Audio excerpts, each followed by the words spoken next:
คิงคิงเหมือนไอ้ต้องเอาก่อเจี๊ยบเปิดเจี๊ยบลูกค้าหน้าช่วยเบียกว่าตั้งฟังเหนือตั้งเติมเหนือจันเจียวเบียกว่าตั้งในตั้งหน้าอย่าผ่าเท่าหน้าปู่เท่าเปิดเจี๊ยบดูคุกตาช่องหาหน้าเมื่อในปู่มาเท่าก็เจี๊ยบดูก่อนเจี๊ยบแม่นปู่มก็เจี๊ยบโดนเขาตีลันผ่านล้วนช่องหาอย่ากระเดน่าชูหน้าเฮ็ดคือชัวต้องเอาเจี๊ยบหยาวะไอ้เรือชัวใหญ่กันแล้วลามือไงใช่กว่าก้อนกว่าเชฟโบ้ชัวก็แล้วเด้เก่ายังเปิดปุ้ยไหนเอาเชลูกค้าได้เป็นคนยิงคนใจยังไปหู้ชัวบ้ากับในโอ้เมื่อไหนเขาเปี้ยใครกินข้าวหวานพักหวานน่ะชูที่เกิดลูกก็ยังใครกินอยู่ห้าดีเกิดแค่กินน่ะชูก้าพอใครกินก็ใจละชูใจตั้งกะก็ตั้งข้างตั้งยางก็ตั้งเขียนเมื่อไหร่เขากว่าย้อนกินนี่ก่อนเพราะว่าชูสามีลูกหลานกลางเตามาบ่ได้อยู่ห้องจังกว่าย้อนกินจ้อมกันเมื่อไหร่จังว่าคือล่ะมาดินไปเกิดเตี้ยกับเมื่อไหร่เตี้ยมือพวกที่ฮิวก็มาเตรียมการเขาดักชูไว้กูชูรวยเลยแต่เท่าวันไหนก็นางหาชูว่ากว่าเมื่อไหร่ย้อนกินก่อนบ่ได้ก็สองขาผู้มีเป้าทงลำหำโมโชกันไปตั้งก็ยายานเลื่อนไปกว่าข้าก็ได้ชอกเดียงอกปืนเจกังจำปะหายอนชะเมียนกว่าเมียนมือชักเทมึงจำปานั้นได้รู้และอาจารย์เช็ดถาจาก้าเข้าจากพักหวานก็เป็นพักกันหลายมิวชิงปองเมียปองไข่ลือตอนเกก็แขนใหญ่ยังอันเนื้อชาปลาปิงนั่นยาวช่องขาผัวเมียก็เลือเละจอดมือเพียวตีนเฮือนนหลงชัดทีก็ปืนโป่งตานก็เข้าพักหวานอจากวยากาขาก็ม้วนเข้าหูกว่ากายย้อนหน้าสัตเทียละอจากยาปิจุงทวนไหลถามือคือเขาพักแต่สัตเทียวกวยากาอันนั้นชัดทีให้เห็นนาลูชาราธาอจากกวนตุกตาเชื่อนั่นเด้เพื่อนเอากาเชียงเย้าฉีแค่ปีจีกวยกาคือจันเข้าพักผู้สัตทีน่าชัดทีอันไว้กินเนื้อปลาอันหวานกวยก็เกี่ยนกวยเมื่อเกี่ยนกวยมีชัดเชื่อไปเอาเนี่ยก็เนี่ยมันจะว่ามันถึกชนชกขาถึกยาลองพราวบริเกิดดีๆต้องว่าหน้าต้องไหนตุกขับมันโปซิโปเกียนบริเมียนดีๆว่าก็มีมันช่างใครกินพักอันบ้านน่ะเด้ใครกินออจ่าใครกินสัพพะสัพพทีใครกินจอดใครกินเจนั่นกว่าสางก็ไม่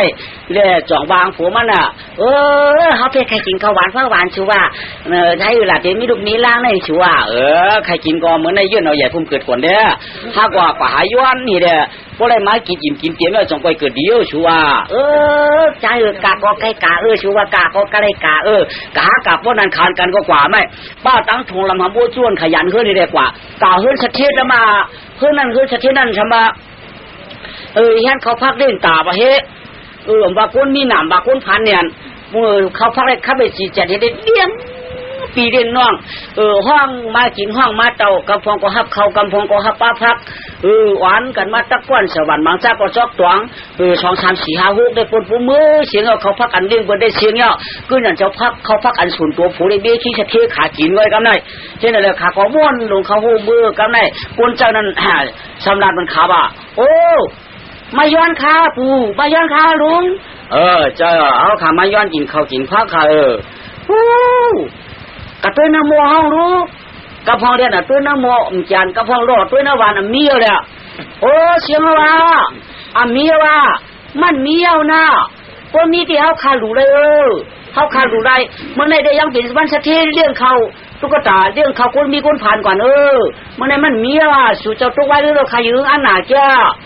เขาจะได้พ่อเป็นพ่อที่ขาปวดสะเทียวค่ะยังไงลุงตุ๊กตาหันไหนตุ๊กตาเขาม่วนเขาโหมาได้ญาตัวไว้ปืนเขาเมื่อกินเขากินพักเขาว่าเตรียมไก่ข้ามมาล่ะนั่นเตรียมไก่ข้ามมาดิค่ะขาตู้ไว้เปิ้นเพราะนั้นนายสถิตหลวงเอาเขาพักเขานักอุ้งลูกข้ามกับปานให้ได้อยู่ใช่เปิ้นเคยกินเปิ้นมาเขาเอารู้เขาขำเลี้ยงตายเอาเลยตานึงในที่ตาลูกได้เลี้ยงเอายืงเมียงก็เลี้ยงนั่นเขาไปกินด้วยฉุกเอาปานนายสถิตหลวงเอาดูเอาจานให้เลย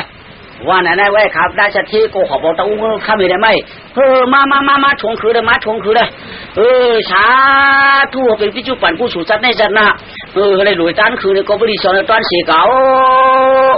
เอาเมื่อกินเอาเมื่อช่วงนั้นน่ะอ๋อจงค่ะชูเจ้าเปลี่ยนชาติก็อยู่เรืออยู่หน้าก้างไงใครมาในกัมคาราค่ะรูปมีก็เลยกินในจมอะไรกินในชื้อก็จมค่ะก็จมชื้อป้าหลงมือที่กัมนี่ตัวชัวช่างห้ามโจสุกาเลยคือที่ให้กินได้ว่าเขาก็แต่นั้นนะห้ามมาแล้วนะห้ามโจสุกาก็คือได้กินนะชัวเขาที่เขาวังชาวเจ้าชูเท้ามีมันไม่ใครกินจดกินเจี๊ยบเลยฮะว่าคือดีย่างล่ะชัวเขาว่าจ้างชูเลยได้กินเลยเขาโจชูเลยได้กินใช่ไหมเอามากำไรเอามาเผียวเยอะมาเผียวเยอะเอากำไรมาเฮียนเอาดีงามงามมาได้ตีกินเรื่อยๆกินเขาสูแต่ก่อนนายโรมันนั่งคู่เดือดหลวงระดอกขาดเอาเลยได้เอาเกิดแล้วเลยอ่ะเกิดแล้วอ่ะเขาคัดก็แย่เนาะเกิดก็เกิดอ่ะโอ้ว่าเขาหน้าดีว่ะออกก็หน้าดีว่ะเปรี้ยวง่ายดีว่ะเกิดยังไงหนอฮะกำก็กินพวกนั้นดีว่ะเขาใครกินดาวลาก็ไม่ขนาดต้องเขาปูอยู่เรื่องเลยไว้คิวทุกอย่างเลยกระเด็นรุ่มล่ากินเปิ้ลเขาเลยเนี่ยวะกินเปิ้ลอะไรชูไหนไม่เนี่ยสูดดอกกว้างแล้วเกิดดอกมาได้ต้องได้ใช่แม่นเกิดดอกมาก็มันถึงปอปลาหลุดปลาอย่างกว่ามันเหมือนกูมันคงกังขี้ๆขาดที่เขาเกิดไปดูได้รู้เนาะเกิดมุกปอกระโดนี่ปรมีปีสังขีจีรู้เกิดอะไรก่อนก็ได้เป็นการนะเกิดมาเป็นคนผ่านก่อนก็ได้ไม่เจอนะชุดที่เกิดออกกายอะไรน่าเอาต้องกินข้าวนะชื่อเท่าก็เนี่ยหาผ่านปาดหกเธอเห็นงั้นแม่กาชูกาชิวน่าเนาะเอามาปั่นนี่มันให้กินข้าวเยาได้เกิดแล้วไปยอมแพ้แล้วเดี๋ยวของมันเห็ดมันตึกหากินอ่ะมันระดอกเมื่อนั้นเรารู้มันเกิดออกมากกว่าทำเป็นอันสายขาช่วยเจ้าไว้นี่ว่ากินยากำไรกินเนื้อกินปลายเอาเขียช่วยใช้อะไรก็จ้าเฮ็ดเฮ็ดแล้วกำไรอ่อมพื้นอ่อมไผ่งามยามฝ้าจองปิ่นตังมังซาเจ้าพามาสันเทียวเกิดยาวเกิดเมื่อนายเท่าได้กินข้าวมีเตะพื้นหมู่กลางเฮินเยาเชื่อว่าเกิดผักเมื่อหนังนั่นยาวอาทิตย์ปีมีมาก็เพิ่มโยสุดดอกก็ร้องหน่อพลาเขียนเจ้าเกิดปีรุ่นนายเท่าเกิดยามือกินข้าวนั่นเยาป้อมไผ่เลยไหมพองยามาตวงเลยเหลือนมากก็ไม่บ่เลยเหลือนไม่ออกกำเลยออกพื้นออกไผ่มา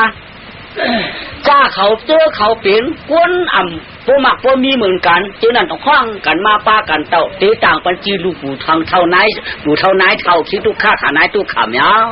กันไหนคว้างไม้กันในปีน้องหนาวเขาลุ่งเขาตั้งห้องตั้งจานนี่ก็คว้างมาคว้างมาตีต่างจีเจียงดูเขาดังเขาในปีหูสองน้องหูหนึ่งปืนสู่เจ้าต่างปันอายังก่อนเปียงค้าวันไหนก็ในก็เลยมาด้วยเนี่ยก็ห้างดีนะเสียชานะพระก้อนเพราะต่างชื่อเจียงหือกำพองว่าไอล่ากำพองว่าไอเล่าว่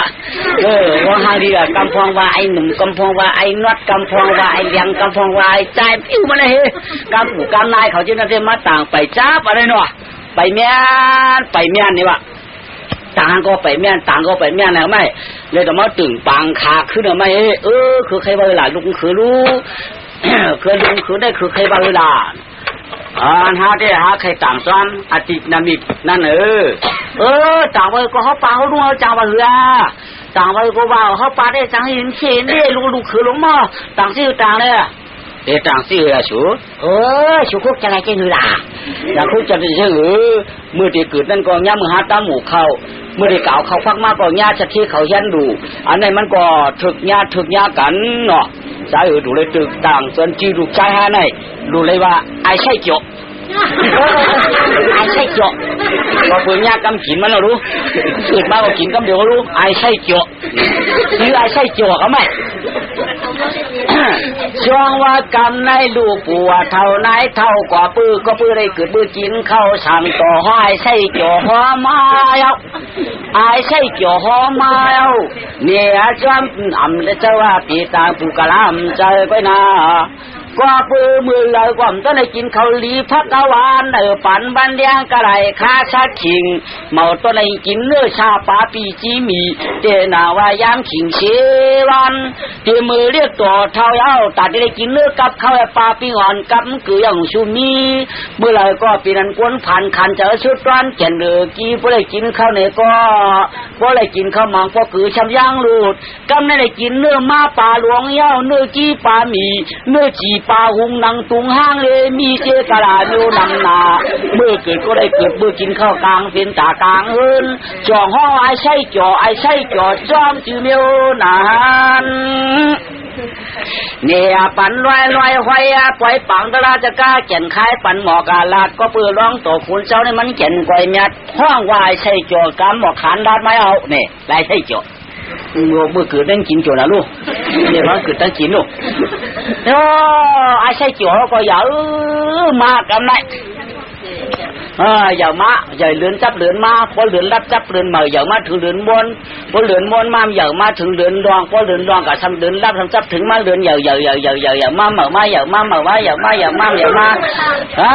เจ็ดเก้าเลื่อนมาตอนไหนพวกนั้นได้เลยพวกเลยขบมา2 ขบพวกเลย2 ขบมา3 ปีเลย3 ปีมา4 ขบเนาะ5 ขบ6 ปี7 ขบ8 ปีมาตอนไหนแย่ไหนวะแค่ไหน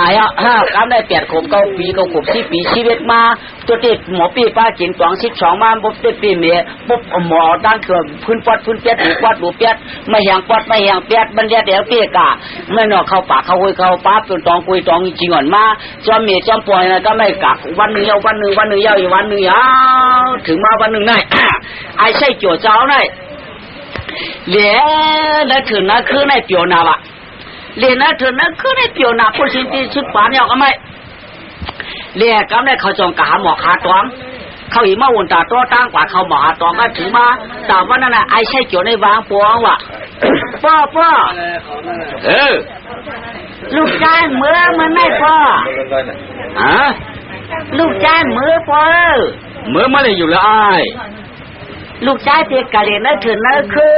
ลูกชายเมื่อในพ่อลูกชายเมื่อตั้งเงินตั้งเยี่ยวนั่นลูกชายเมื่อพ่อเมื่อเดียวอยู่แล้วไม่ได้อยู่ด้วยเผาหน้าถือในจ่องมีก้นเลยตัวในจ่องมีวานไม่ได้อยู่ก็ละอยู่แล้วก็เกี่ยวกันอยู่แล้วก็ใช่พ่อลูกชายเมื่อหน้าพ่อหน้าเมียพ่อเมื่อละเมื่อไหนเมื่อข้าป้าเก็บจ่องมือเลยมามือเมื่อขั้นปลาหลวป้าเปียกมือได้เมื่อมือเนี่ยขั้นปลาค่ะก็ปูว่าเนื้อถึงเนื้อคือลูกจ้างใครใครมือดาวันตั้งมือเนื้อถึงเนื้อคือในมันเปียวนาในหิมะวันตาต้อตั้งป่าช้างหอยดิ่งในใครอยากด้วยกันแล้วก็มันเปียวนาลูกจ้างมือปูลูกจ้างตีกันเลยไอ้แม่สมันไหนล่ะไหนเนี่ยไอ้ห้ามมือชูยังมือเมียเมื่อลูกชายเก่ากูชื่อเอามียักษ์เปียงเมียลูกชายเมื่อคาเมียลูกชายก็จะอยู่ด้วยพาสองมีก้นจะนะถือในเมียว่ามีก้นก็คดีให้ก้นในเด็กถือเด็กคืออยู่ถืออยู่คือลูกชายเมื่อยาวโป้เมียลูกชายจะย้อนหน้าข้างโป้เมียเสียเด็กถือเด็กคือคนไหนหิมเมื่อวันตาตัวตั้งในฮัลโหลเจ้าไหนก็ซ้ำมีล่ะมา2 3 บ้านย่ำไว้พวกมันได้มาหันขืนหันคือหันคุยหันลอยเลยหันไม่ฮุกไม่ซ่านเห็นเลยลูกชายก็เจอเปียวเจอมุนย้อนชื่อละลูกลูกหลานได้ลูกว่ากาลาเพเจจูตังสว่างเตียนผุยตวงเพื่อผุยตวงคือลำในและใจคำยินนาชื่อเยาเนื้อคือผือเมื่อเนื้อเจอยินนาจวมเสียงรวมมาทองกลางกวางหลิวรวมชิวเมื่อตวงรวมทองเมื่อช่างรวมวางเมื่อเป่ารวมมาเขาเมื่อหลวงก็เจอข้าพงเป็นกำใจคำก็ย้อนภายย้อนลาวกันร้อนภายน่ร่อยใจขบวนชุนกวายมันคือเปียวสาวสาย ยกลูกกาใจย้อนเช่าหลวงเป่าไม่ควันเกิงปามาคำวันมันเปียนาว่ากาลาสีมีออกพาตังปุโรมีดาบสีออกพาตังปุโรมีเมื่อเดี๋ยวในปืนเจกังฐานะปืนเจกังจำปาคำลูกใจมามือข้ามลูกใจอ่างเช่ากูเด็กกูไม่เขียนคือในปีชื่อในมันมนเจอใจเมื่อเดี๋ยวในขาใจลูกย้อนไหลเช่าช่างกุ้งลูกไหลไหลวายในถูกมือขาวจ่องให้หอปอขึ้นมือลูกใจย้อนคว้างปลอมีเฮาช่างเช่าที่กูไม่เขียนคือกวนไอ้หินคบยุงกาบเมื่อว่าเนื้อเถินเนื้อคือในฝนหูเด็ดไม่เมื่อเดี๋ยวอะไรก็อยู่ด้วยกันละใจอยู่ด้วยกันเลยก็เอาลูกใจว่าค่ะกังแต่ลูกใจมีปวลูกใจมือละกังวันติดตุ๊กเด็ดคือละมันมือเตี้ยไอ้ว่ามือเมียใจที่ละเมียละเมียลูกชายเขาอาช่างหาในชีวิต12ให้พุทธได้ปีกิน2ให้ลูกชายเขาเป็นมือเถื่อนลูกลูกชายมีพวกเอาใจลูกพวกเอาใจลูกเขาว่าได้ว่าใครอยู่เถื่อนอยู่คืมใครมือดังเฮือนอันนี้ได้อย่าเปลี่ยนนั่นนะลูกชายมีอย่าเปลี่ยนอยู่นะเถื่อนนะคือขึ้นเมื่อยรู้ก่อนละลูกขึ้นเมื่อยลูกลูกจ้ามือมีข่าวผมมีแค่ตาเสียกันว่ะก็ยังมันแหละใครอยู่ก็เนี่ยหูแค่ตาเสียมีมันตอนคำมาเนี่ยมือก้อยหน่อมเพราะมันกูมามันวัดเตะมันวัดเด่นก้อยกำทุกวันนะกลางวันขำกูพวกกลางคำมาเขากูตื้อเมียจะมาห้ามมันมือก็ห้ามมือตัวมือเปิดออกอ่ะถ้าได้แบบเช้าขึ้นมาในมือจ้า50เท่านั้นด่วนนั่นมีด่วนได้ไม่ได้อยู่เตี้ยลูกอยู่มันมือเตี้ยมือค่ะพวกมันมือนี่ก็ถ้าพอชูมือมือละน้อยมือหาชูเขาโกหมูเขาโกมีเขาโกลิงเขาโกชืดเขาโกหรือชุดนาตอนหวยหลวงคำนาป่าเขาโกแหนนปนเชียงที่ไหลถาลีมือกลางวันใจโอ้ยหวยเอาดีออกบางปากหวยลุงละเขียนมาเย้าเดียนขึ้นถึงขึ้นนายเย่แก่นเช่าเจอแต่งลือลูกวันว่ากาใจใจเล็กทำอะไรพังกว่ามือพวกลูกเก่ากูมือจอมหานะพวกลูกเก่ากูขึ้นมือจอมหานะลูกลาป้าไปยังไว้อากาโปหาโปสุเตียวตั้งหับตองจริงตองกุยกูงโอ้ยเผอไปไฟจอมตั้งว่าอย่างติ่งตำกำในเอากอตีมือหยันใบวันว่างหยันว่างยุ่มคือลองดูวันทันพอใจนื้อดีปอกตังเมื่อหาชูปนันมันมือก็มือก็ได้ข้าผู้มียองเอาหาบนขามาบ่ายมาบ่ายมาเตลุงขานัดเจ้าเปียวนะว่าอยู่แล้วถึงนั่นคือในเจ้าเปียวนะไหนวะมาบ่ายกับพวกไก่กับวันพวกไก่หูร้อยไปหาน้องมาบ่ายไก่มันก็ไปปุ๊บตุ๊กกันรับสิ่งต่างๆก็มาหองแขวมึงข้ามทอยกับได้มาหนึ่งเรือนตั้งหรือเช้าเจอผูอยู่น้าเมียอยู่นอกแค่ได้งอกตัวตัวตั้งหงข่าว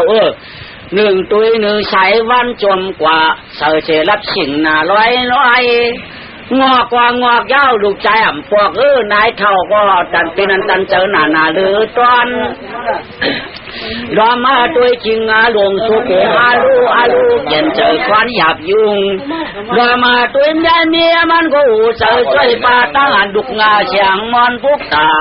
ไปหันดอกไปหันดูขวาตาฮับอันยาเพียวเข้ามาขนาดช่วงเท่าก็เข้าป้อมเปลี่ยนกินเตี้ยนว่าจีจ่าเสียงเป้าลายเปียเสียงเป้าใส่ตังไปหันกังอาลาคำมาใจก็หน่อละหางตัวเจ้าไว้กะไว้ช่วงเท่ามองต่างหลังใจก็เป้าใส่ตังเตรียมเก่าเป้าขวดเป้ามุงด้วยลูกขวดหักเงาไปปอกนั่นเหล่าป้าเอื้อนป้าเล่ตัวคำลึกกว่าลายกไปหันข้ามาใจก็ป่อเผียวมาสู่เจ้าผู้เท่านายเท่าพร้อมกินข้าวช่างมีมันนั่งกลางจานผู้มันนั่งในอื่นยาวเมื่อยามนั้นยิ้มอยู่ไปหันพวกตาลูกขอรักเรามาจูเชอเต้เมียออกผ้าขุงกลางเราปล่อยปันมอยเอา ปีนั้นเจอติดกลางหลาคำมาใจก็ถึงหลวงตัวป่ากลางเดียว่าคิงอาหลวงสปูงนั่นก็เลื่อนหน้าตินนอนโมก็โอโนรู้ใจเปรใครเลยอาชักไปอย่าซ้ำเพราะว่าเหลวไว้ป่าเกศแสนคือนายอาไทยเนาะคิงอาเท่าให้อยู่ตั้งเนอเจอติดกลางหลาล่างใจแก่นเอตั้มดูในชีปอกลอยช่องขาผู้เมียเคเปิงตื้อมึงงาตันปิงเนาะกว่าปลาเปิดลูกงาใจเขานวางหลงจึงถึงป่ากว่าปืนลูกใจและเหลี่ยภายตัวหน้าสาวให้หลงลาคือปวงมาเอินขาผู้มีมาเผียวเอินเราก็มาเปิดตังลุงขาได้ไหมคำนั้นเราขาป้อมหุงกินเขาป้อมหุงกินพักอะหับตองมานักให้เด็กแค่ชี้ไว้คือก็คือน่ะพุงเขาเอินกาดมีนางกลางซานก็แม่ใจมีมันก็เปิดตังลูกมันผูมันก็เปิดถอมเสียงลูกมันมามีหน่อใช่ข้าเปิดตัวลูกตามันเต่าข้าเขาป้อมหุงเขาป้อมกินน้ำกำปังหวกด้วยกำปังหวกด้วยกลางวันพวกมันก้าไปปารับสิ่งเมื่อจ้าหันจริงหันเมาเฉยๆมาป้อมหันก็เลยเฉยๆมาอ๋องหายลูกชายกลางวันมีอะไรกำไรชายเรือนก็ช้ำบ่เลี้ยงเห็นไหมลูกหักลูกเปียงขาก็เช่ากำเบี้ยเนื้อเถื่อนเนื้อคือกำไรใจเลยทิ้งนายจังทิ้งดังนายขาป้อมกันหายอยู่ก็ถังลูกใจขาหันอยู่เนื้อเถื่อนกาสางได้ตีชิ้นเท่าก็มองนะว่ะไอ้อย่ามาป้อมละเมียมละเพราะใครเขาเนื้อเถื่อนเนื้อปากก็กว่าดีหังก็เหลียวกล้วยก็เปลี่ยนหักเลยหายาหักเลยหากาวันหนึ่งก็มากา2 วันก็ปอกขึ้นมาคือกา3 วันเอากำมือปะเล้าปากข้าสมัครใครขึ้นมาเฮือนเตี้ยกับมือดีอย่างย้อนมันเฮ้ยเนื้อลอยลงนั่นใจใจอูว่าสมัครใครไหวน้ำมาเฮือนเอาเวลาคือน้องปวดมีลูกยอกเลยมันหมองหือเวลาก็คือน้องในมุ้งตองให้ลูกชายก็เปียวหือเวลาก็ให้มุ้งตองแห่งโซ่แล้วมันเหมือนมุ้งเหมือนไม่เขียวหือลูกกาก็เขียวขึ้นมาเต้อยู่ในวันเดียนกว่านั้นลูกชายให้ไปเจอแก่นไปเจอเขียงเอามิ้วเขียงลูกเดียวก็มันเรื่องนี้กับผู้ใหญ่ลูกเก่าลูกเก่าอาศักดิ์ชีวิตที่ป้ากินต่ออาศักดิ์ชีวิต2 เฟื่อยป้าต่อปวดเปลี่ยนอยากเทพื้นป้อนไว้ลูกใจลูกใจมาละมาละก็เปิ่มมองตางมือว่าไหนม่อนทีนี้ก็น่าหัวใจข้าวดีมือดีจ้าม่ามเขาในกวักงอกด้วยงอกตัวเลยกำได้อยู่น้ำตาตุกหมักปักขึ้นมาตาตุ้มกลางอกอยู่น้ำตาตุกไหลจอมแจมตางสองตัวยักตัวตาหับไม่ได้ตาหับตองขายหมองไว้เป็นกำมือ2-3 วันได้ดูใจขากะมาจ้องขาลูกตาเหมือนได้เด้มา2 ขากุ้ยหลอมกวยตัวตั้งสินตาฝังเป่าตาอันป้อมอนชาวเฮาใจรับสิ่งเอ็มกาคือปลากลางวันมีเอาก็ไม่เลือนก็สบายเลี้ยงลูกเปียง2 ขาก้อมเต้าขาก้อมกินก็กินพักกำได้จะนายก็หายอยู่กันน้องเนาะโอ้นอเขาว่าเจ้าอ่องยองเขาผ่องปตาพี่มือกูขเมใจนอนนะและจำหิมลูกกายบะกูว่าคำเด้สุดมาแดกคำเมียสุดมาแดกคำเมียแน่เลยนุ่มแก้ม2 ฝ่ายเลยลอยไม่รับนอนเหี่ยวตุกดาทำนาลูกไปเฮ็ดไรเมียลูกกับไปเฮ็ดไรหังเมียมืออยู่เกี่ยกับไก่แขนผือเนาะว่ากาคำใจมาหน้าจะลาเพ่เกจูเกียนสุดเมียวะกูว่าคำใจลูกใจเก่ามาเลยจวนจำเก่าจวนจำเก่าเอาตาผ้าใบยอกก็เกียดผมปันคำใจก็นอมือขึ้นน่ะลึกหรือกัดหนาตุกตาคำได้พอดีผมจ้าพอดีผมผ้าเมียงรู้พอดีผมผ้าเมียงรู้มือผูกซ้ำได้กะกินข้าวเป็นตาเฮินกะละ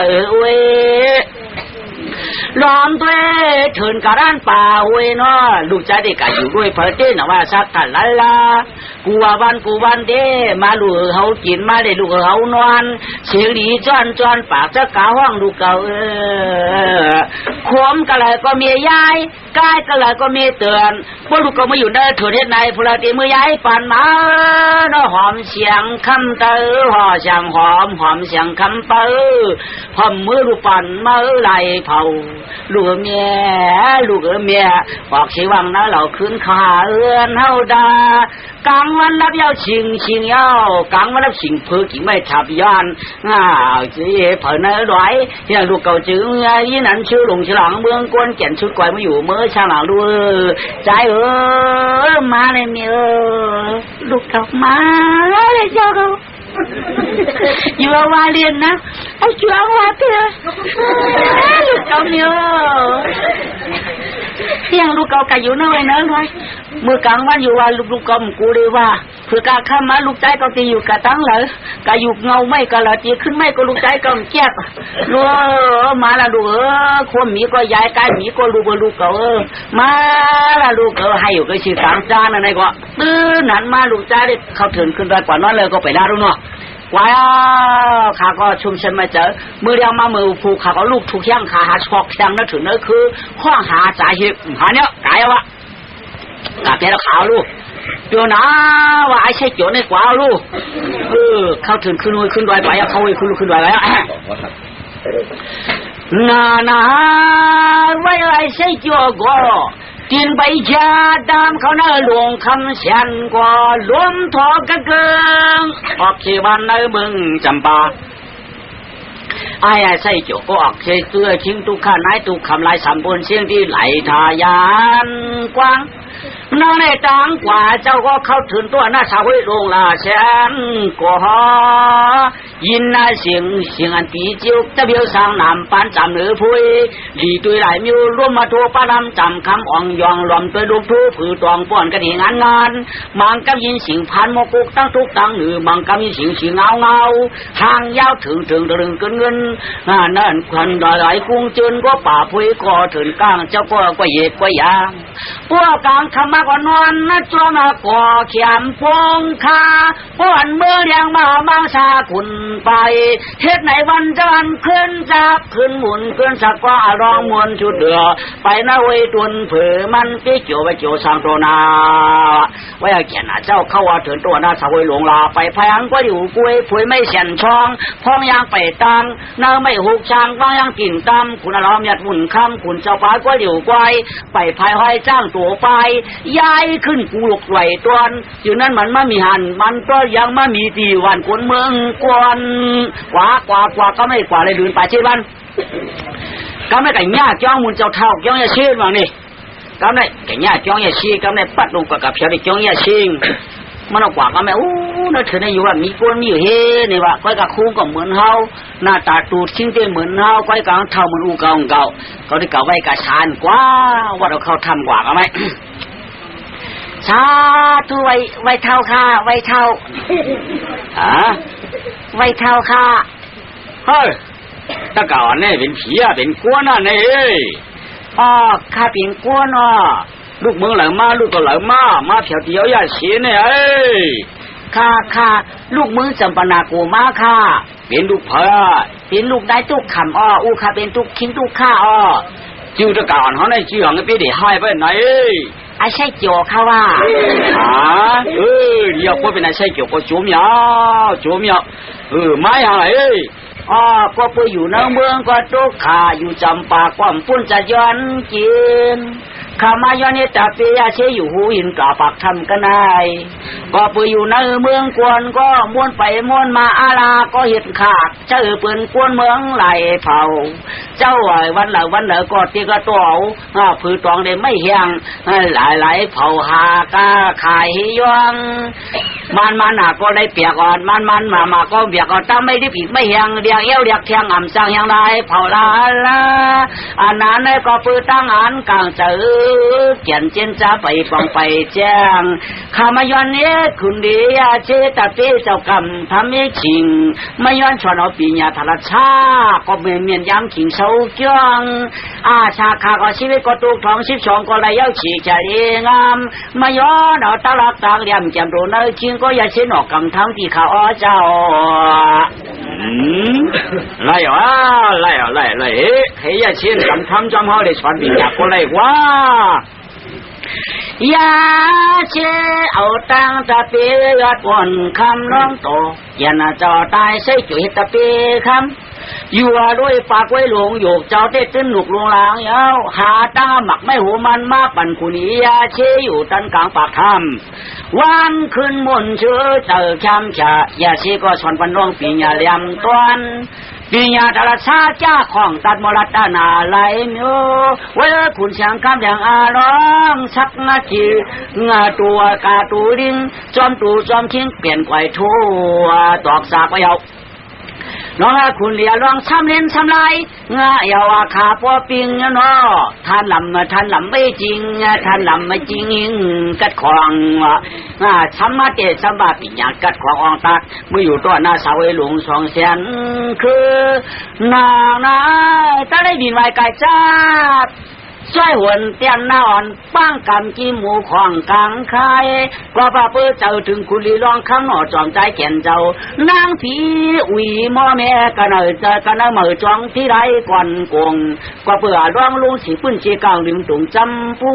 นางก็ห่อให้ใครไผ่จ้องร้องต่อผ้าแก่นเจ้ายังจะมาหาเมืองกวน